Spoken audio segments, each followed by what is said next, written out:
नमस्कार, मैं त्रिलोचन मिश्र। साथियों, ये मेरा ऑफिशियल चैनल है जिस पर मैं आप सभी को पेंशन से जुड़ी हर जरूरी और अहम खबर देता हूं। अगर आपने अभी तक हमारे इस चैनल को अभी तक सब्सक्राइब नहीं किया है तो पेंशन से जुड़ी हर जरूरी खबर पाने के लिए अभी इस चैनल प्रचंड खबर को सब्सक्राइब करें। अगर आप केंद्रीय कर्मचारी हैं, पेंशन धारक हैं, परिवार पेंशनर हैं या भूतपूर्व सैनिक हैं तो चैनल को सब्सक्राइब करके बेल आइकन जरूर दबा दीजिए ताकि कोई भी जरूरी अपडेट आपसे छूट ना जाए। आज केंद्रीय कर्मचारियों, पेंशन धारकों, परिवार पेंशन पाने वाले साथियों और स्पर्श पोर्टल से पेंशन लेने वाले सभी लोगों के लिए कई अहम अपडेट्स हैं। इसमें महंगाई भत्ता, महंगाई राहत, एरियर, ग्रेच्युटी, लीव इनकैशमेंट, 8वां वेतन आयोग, स्पर्श पोर्टल की कैलकुलेशन और उम्र के आधार पर मिलने वाली अतिरिक्त पेंशन जैसे विषय शामिल हैं। इन सभी बातों का असर सीधे आपकी सैलरी, पेंशन और मिलने वाली बकाया राशि पर पड़ सकता है। इसीलिए पूरी जानकारी ध्यान से सुनिए, क्योंकि कई बार छोटी सी कैलकुलेशन की वजह से पेंशनर को लगता है कि पैसा कम आया है, जबकि असल में भुगतान नियमों के हिसाब से ही हुआ होता है। सबसे पहले बात करते हैं महंगाई राहत और एरियर की। इस समय कई पेंशन धारकों के मन में सवाल है कि खाते में एरियर की रकम कुछ रुपए कम क्यों दिखाई दे रही है। किसी को 2 रुपए, किसी को 3 रुपए और किसी को 4 रुपए तक का अंतर दिख रहा है। ऐसे में लोग सोचते हैं कि क्या स्पर्श पोर्टल से गलती हुई है या सरकार ने कोई कटौती कर ली है। यहां सबसे जरूरी बात यह है कि डीआर का एरियर सीधे 2% निकालकर नहीं बनाया जाता, बल्कि पुराने डीआर और नए डीआर की पूरी राशि निकालकर दोनों के बीच का वास्तविक अंतर देखा जाता है। केंद्र सरकार की ओर से महंगाई राहत और महंगाई भत्ते में बढ़ोतरी के बाद दर 58% से बढ़कर 60% हो चुकी है और यह बढ़ोतरी लागू मानी जा रही है। इसी आधार पर पेंशन धारकों को एरियर दिया जा रहा है, लेकिन कई लोग अपनी बेसिक पेंशन का सीधे 2% निकालते हैं, फिर उसे राउंड ऑफ करके 4 महीने से गुणा कर देते हैं। यहीं पर अंतर आ जाता है। मान लीजिए किसी पेंशनर की बेसिक पेंशन 35,975 रुपए है तो 2% का हिसाब लगभग 719 रुपए 50 पैसे आता है। लोग इसे 720 रुपए मानकर 4 महीने का एरियर 2,880 रुपए समझ लेते हैं, लेकिन सरकारी कैलकुलेशन में पहले 58% डीआर की पूरी राशि निकाली जाती है, फिर 60% डीआर की पूरी राशि निकाली जाती है और दोनों के बीच का जो राउंड ऑफ के बाद असली अंतर बनता है वही भुगतान होता है। इसी वजह से कई मामलों में प्रतिमाह अंतर 720 रुपए की जगह 719 रुपए बन सकता है और 4 महीने में कुल एरियर 2,876 रुपए के आसपास दिखाई दे सकता है। इसीलिए अगर खाते में कुछ रुपए का छोटा अंतर आया है तो घबराने की जरूरत नहीं है। अधिकतर मामलों में यह राउंडिंग और सरकारी कैलकुलेशन का असर होता है। पेंशन से जुड़ी कैलकुलेशन हमेशा बेसिक पेंशन, लागू दर, राउंडिंग नियम और प्रभावी तारीख के हिसाब से होती है। इसलिए किसी दूसरे पेंशनर के भुगतान से अपनी राशि की तुलना करना सही तरीका नहीं है। हर व्यक्ति की बेसिक पेंशन अलग होती है, इसलिए उसका एरियर भी अलग बनेगा। अगर आपको बहुत बड़ा अंतर दिखाई देता है या कई महीनों का भुगतान शामिल नहीं दिख रहा है, तभी बैंक, स्पर्श पोर्टल, रिकॉर्ड ऑफिस या संबंधित विभाग से जानकारी लें। लेकिन केवल 2, 3 या 4 रुपए के अंतर को लेकर यह मान लेना कि भुगतान गलत है, सही नहीं होगा। ऐसी जरूरी जानकारी लगातार पाने के लिए प्रचंड खबर को सब्सक्राइब करके रखें। अब बात करते हैं ग्रेच्युटी और लीव इनकैशमेंट की। बहुत से कर्मचारी और पेंशन धारकों को यह जानकारी नहीं होती कि जब महंगाई भत्ता बढ़ता है तो उसका असर सिर्फ मासिक सैलरी या पेंशन पर ही नहीं पड़ता, बल्कि रिटायरमेंट के समय मिलने वाली ग्रेच्युटी और लीव इनकैशमेंट पर भी पड़ सकता है। खासकर उन कर्मचारियों के लिए यह जानकारी बहुत जरूरी है जो हाल ही में रिटायर हुए हैं या जिनकी रिटायरमेंट तारीख उस अवधि में आती है जहां नया डीए प्रभावी हो चुका है, लेकिन घोषणा बाद में हुई है। कई बार कर्मचारी रिटायर हो जाता है और उस समय विभाग पुरानी डीए दर के हिसाब से ग्रेच्युटी और लीव इनकैशमेंट का भुगतान कर देता है। बाद में जब सरकार नई दर पिछली तारीख से लागू करती है तो ऐसे मामलों में भुगतान की दोबारा गणना की जरूरत पड़ती है। अगर किसी कर्मचारी की रिटायरमेंट के समय डीए 58% के आधार पर ग्रेच्युटी और लीव इनकैशमेंट बना था, लेकिन बाद में 60% की दर उसी अवधि से लागू हो गई तो उसे बढ़ी हुई दर के आधार पर अंतर राशि मिल सकती है। यह अंतर कई बार हजारों रुपए तक भी हो सकता है, इसलिए इसे नजरअंदाज ना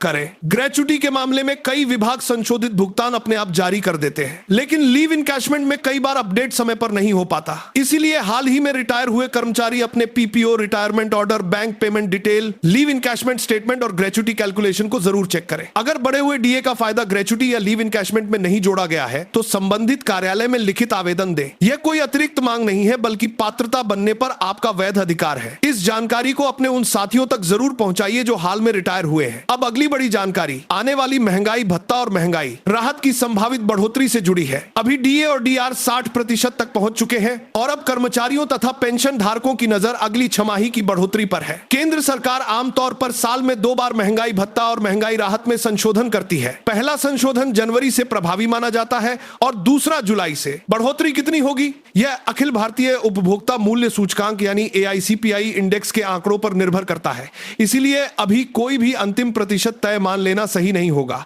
फिलहाल जो आंकड़े सामने हैं उनके आधार पर अलग अलग अनुमान लगाए जा रहे हैं। कुछ लोगों का मानना है कि बढ़ोतरी 2% के आसपास रह सकती है, जबकि कुछ का अनुमान है कि आगे महंगाई के आंकड़ों में तेजी दिखी तो बढ़ोतरी 3 या 4% तक भी जा सकती है। लेकिन जब तक पूरे 6 महीने के आंकड़े और सरकार की आधिकारिक घोषणा सामने नहीं आ जाती तब तक किसी भी प्रतिशत को अंतिम नहीं माना जा सकता। कर्मचारियों और पेंशन धारकों को अफवाहों से बचना चाहिए। अंतिम फैसला सरकारी अधिसूचना और वित्त मंत्रालय की मंजूरी के बाद ही माना जाता है। अगर आने वाली बढ़ोतरी 2% भी रहती है तो कर्मचारियों की सैलरी और पेंशन धारकों की मासिक पेंशन में राहत मिलेगी। अगर बढ़ोतरी इससे अधिक रहती है तो फायदा और बढ़ जाएगा। इसका असर बेसिक पे या बेसिक पेंशन पर आधारित होता है, इसलिए जिनकी बेसिक राशि अधिक है उनके लिए मासिक लाभ भी अधिक बनेगा। DA और DR बढ़ने से केवल मासिक भुगतान में ही नहीं बल्कि कई रिटायरमेंट लाभों और एरियर कैलकुलेशन में भी बदलाव आ सकता है। इसलिए हर कर्मचारी और पेंशनर को अपनी बेसिक पे, बेसिक पेंशन और लागू दर का सही हिसाब समझना चाहिए। ऐसी सरकारी अपडेट्स के लिए प्रचंड खबर को सब्सक्राइब जरूर रखें। अब बात करते हैं EPS 95 की, जिसका इंतजार देश भर के केंद्रीय कर्मचारी और पेंशन धारक कर रहे हैं। 8वां केंद्रीय वेतन आयोग बहुत बड़ा विषय है क्योंकि इससे कर्मचारियों की वेतन संरचना, पेंशन, भत्ते, रिटायरमेंट लाभ और सेवा शर्तों पर असर पड़ सकता है। आयोग अलग अलग पक्षों से सुझाव लेकर मौजूदा वेतन और पेंशन व्यवस्था की समीक्षा करेगा और सरकार को अपनी सिफारिशें देगा। इसलिए अभी जो बातें चल रही हैं उनमें से कई केवल मांगे और प्रस्ताव है। अंतिम फैसला आयोग की सिफारिशों और सरकार की मंजूरी के बाद ही सामने आएगा। पेंशन धारकों की ओर से सबसे बड़ी मांगों में से एक अतिरिक्त पेंशन से जुड़ी है। मौजूदा व्यवस्था में केंद्रीय सरकारी पेंशनरों को उम्र के आधार पर अतिरिक्त पेंशन का लाभ 80 वर्ष की आयु पूरी होने के बाद शुरू होता है।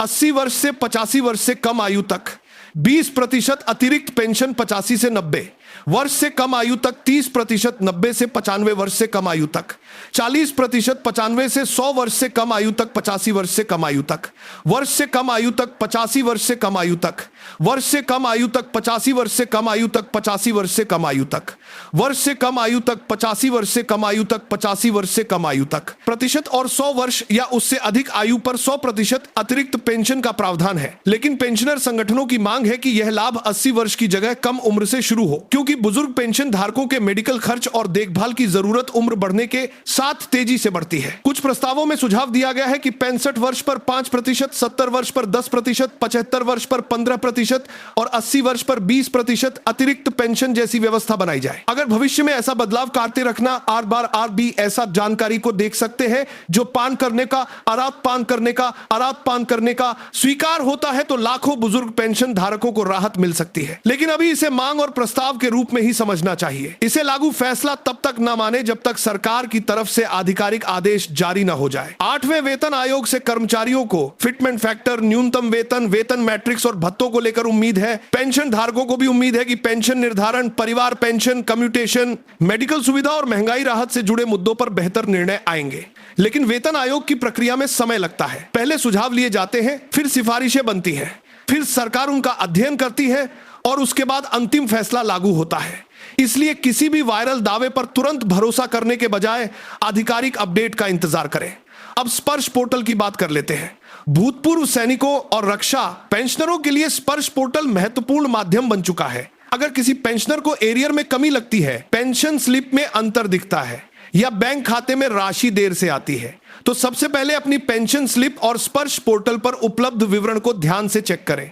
कई बार भुगतान सही होता है लेकिन कैलकुलेशन समझ ना आने के कारण भ्रम पैदा हो जाता है। स्पर्श से जुड़े मामलों में पेंशनर अपना मोबाइल नंबर, बैंक खाता, आधार से जुड़ी जानकारी, जीवन प्रमाण पत्र और प्रोफाइल डिटेल समय पर अपडेट रखें। अगर कोई विवरण गलत है तो भुगतान में देरी हो सकती है। एरियर की राशि समझने के लिए पेंशन स्लिप में बेसिक पेंशन, DR दर, पुरानी दर, नई दर और भुगतान अवधि को मिलाकर देखें। अगर फिर भी बड़ी गड़बड़ी दिखाई दे तो रिकॉर्ड ऑफिस, बैंक या स्पर्श हेल्प डेस्क के माध्यम से शिकायत दर्ज कराएं। इस तरह तरह की जानकारी हर पेंशनर तक पहुंचनी चाहिए, इसलिए वीडियो को शेयर करें और प्रचंड खबर को सब्सक्राइब करके रखें। कर्मचारियों और पेंशन धारकों के लिए सबसे जरूरी सलाह यही है कि अपनी राशि का हिसाब खुद भी समझें और केवल वायरल मैसेज के आधार पर फैसला ना करें। डीए और डीआर की बढ़ोतरी का असर अलग अलग लोगों पर अलग अलग होता है। किसी की बेसिक पेंशन कम है तो एरियर कम बनेगा, किसी की बेसिक पेंशन अधिक है तो एरियर ज्यादा बनेगा। इसी तरह ग्रेच्युटी, लीव इनकैशमेंट और रिटायरमेंट लाभों में भी सेवा अवधि, वेतन स्तर, अवकाश बैलेंस और रिटायरमेंट तारीख के आधार पर अंतर आता है। जिन कर्मचारियों की रिटायरमेंट हाल में हुई है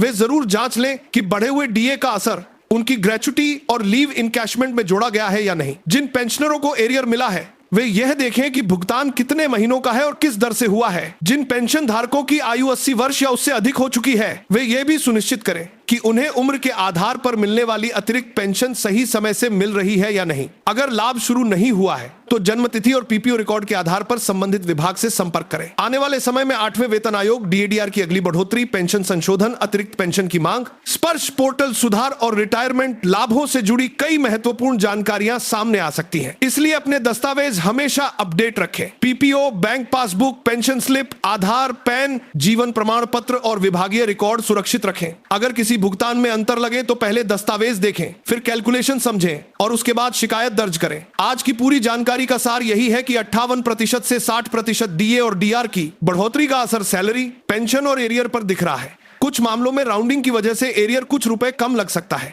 लेकिन वह नियमों के हिसाब से सही भी हो सकता है। हाल में रिटायर हुए कर्मचारियों को ग्रेच्युटी और लीव इनकैशमेंट की दोबारा जांच करनी चाहिए।